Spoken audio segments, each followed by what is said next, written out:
Good morning and welcome back to Bernama today. A while ago, we took a look at the Samsung Note, which is a fantastic looking piece of equipment. Well, moving away from that, in the studios with me right now is Kelvin Tan, and we're going to be talking about facials. A lot of people are into skincare these days, but how important is a facial? When you talk to a man about going for a facial, he'll be like, nah, that's very effeminate. I don't do things like that.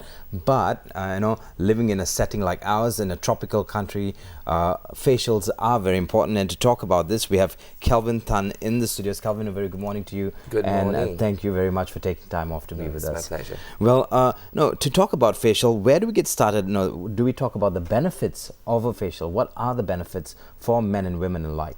I think when you go for a facial, you're going to expect a few things, which is deep pore cleansing, which is really important because in our landscape, we get exposed to all the environmental gases and free radicals and whatnot. So you get a very good rub down. You really get cleansed. You get micro exfoliation with it. So what it does is that it helps you have a clearer skin. The skin breathes better. Right. And then we infuse them with nutrients, which goes directly to the skin. So you don't really have to wait for supplements. That's going to go to your organs first.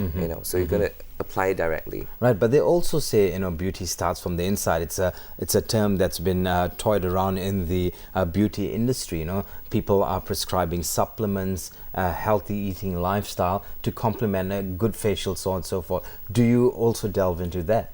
Well, we advise our clients that being healthy is all about everything's interconnected. A healthy lifestyle, a stress-free, having some time off for yourself, and then so having a good diet, taking supplements, it also helps in getting good skin. So good skin, goes along. Well, when you talk about facials, there are just so many different kinds of facials in the marketplace. You go out there, everyone's got something to offer. Yes. What should one look for in a facial? I think you must know what your intention is first. There are people that just go for the relaxation of it. Right. So go for an aromatherapy facial where essential oils are being prescribed in the treatments. You must go to a reputable... Hang on. Some time ago, I went for a facial and it was as bad as enduring sulfur.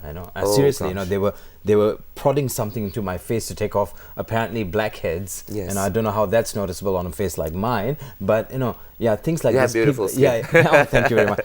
Thanks to the makeup artist. But having said that, how do you make a facial pleasant? Is that possible?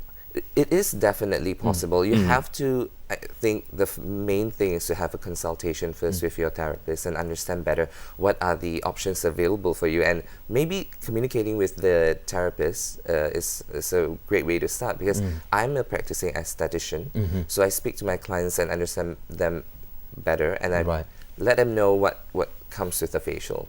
So there are a lot in the market. There are bioorganic facials nowadays where they only use 100% natural source ingredients from plants, essential oils from flowers. So over at my center, Skin Potentials at Mid Valley, we actually do that. We only use earth-engineered products. But with earth-engineered products, here's the flip side to that. A lot of people say that if you use stuff that's from the earth, it takes a longer time for you to see proper results. But then again, it's safe. Well, it's all about cumulative, result. All the treatments will slowly build the skin's immunity, and then will slowly make the skin heal. So you get a better complexion. So that's how it helps. And the first question that you ask, is it a vanity, whether it's vain or not? I believe that it's really about taking care of the largest organ that you have. Skin. Yeah, your skin is the largest organ. And everyone wants to look. They want to look good. So I think that's essential. So with the being an esthetician and talking to people, teaching people about facials, and also coming up with great facial spas, so on and so forth. Do you even talk to people about makeup? Where like women, they do facials. They also need to be they need to complement it with good makeup. Choose proper skincare to be used at home. Do you help them with that? Well, yes, we do have our own range, and we'll advise the customers what's best for them. At the end of the day, it's about the putting everything in place. The makeup that you use. There's so many sort of makeup nowadays. Right. For ladies, if they don't want to clog their pores, mineral makeup is one of the best. Yeah. And moving into men, there's been a lot of awareness campaigns for men, and a lot of magazines have been talking about men going for facial, so on and so forth. And also there's a stigma, when a man walks into a facial center, he's stigmatized. There's the stigma that, it's a very fine line between him being a man and this whole LGBT thing, which is being thrown around like crazy. Yes. So, for men who want to go out there for facials, what do they need to do, or what do they need to prepare for when they sit there? They don't know what's happening to them. I walk into a facial center, I know I've been there before, but for those of us who haven't been there and who want to start taking care of our the largest organ in our body. Yeah. I think at the end of the day, what my center is all about is we take a very holistic approach when it comes to the skin. So it's not a gender-based sort of prescription, because whether you're a guy or girl, you have you have skin. Right. So we treat that through a holistic manner. And then for guys, I think nowadays it's no longer a taboo. Right. Or they don't fear anymore, because people are more well-read. They understand that. Like for me, I've suffered from severe cystic acne since I was young. Right. And you go to all the doctors, they say it's not curable, it's not something that you can cure, it's something manageable. Right. So for those of us who don't know what severe cystic acne is, can you just very quickly run us through that? Let's just say that pimples times that 10, you get a cyst with it. So that sounds bad. Yeah, that sounds really bad. So it drove me in finding out what other options that people can go for in case they have any other skin issues. For us, we opt for naturally active ingredients. And of course, we embrace technology. We use technology as well. Right. And one of the favorite treatments that guys they opt for is the microdermabrasion that we offer. Microdermabrasion, and what does that entail? It is actually a mechanical exfoliation. So the skin for guys is slightly thicker. It's like 15 to 20% thicker than the ladies. So with that exfoliation, you get clearer skin. It clears all the dirt, and can Google it, because it's one of the sought after treatments for celebrities.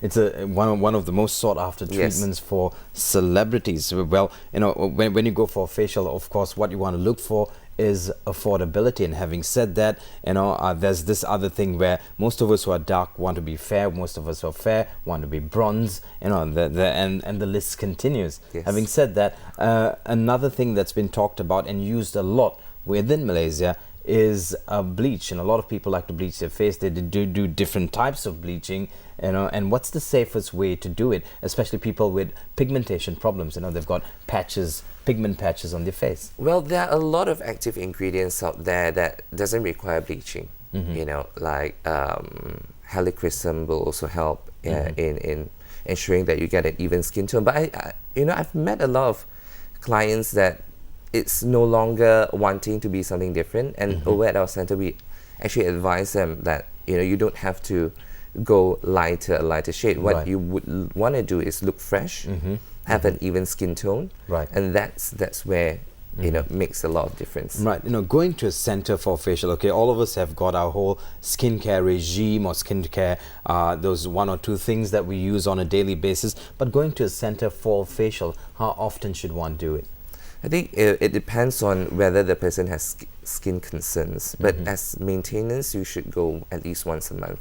And believe it or not, you have actually meridian points all over your face. Right. It's like when you're going for foot reflexology, and it's clinically proven that it actually helps with the well-being of a person. Right. So when you go to the right center, if they do acupressure points on the face, actually it helps in maintaining that balance, finding that equilibrium, the total equilibrium. And I told a couple of friends of mine that we'll be speaking to someone who's a specialist, an aesthetician, especially in facial. The one question they asked, and they said, "Can you ask him this? What about women with oily skin? It's a real horrible thing putting makeup on with oily skin. What can you do? What's the fastest, best way to reduce oil?" Well, this is my advice. You don't change the condition. What you do is regulate your sebaceous gland so that it's more calm, so it's not overactive. So the first phase is about really hydrating, hydrating the skin to ensure that the moisture level and also the oil level is at balance. Right. So it doesn't get overactive. Right. So if one wants to get in touch with you or find out more about what you do, is there a website we can visit? It's skin-potential.com. Skin-potential.com.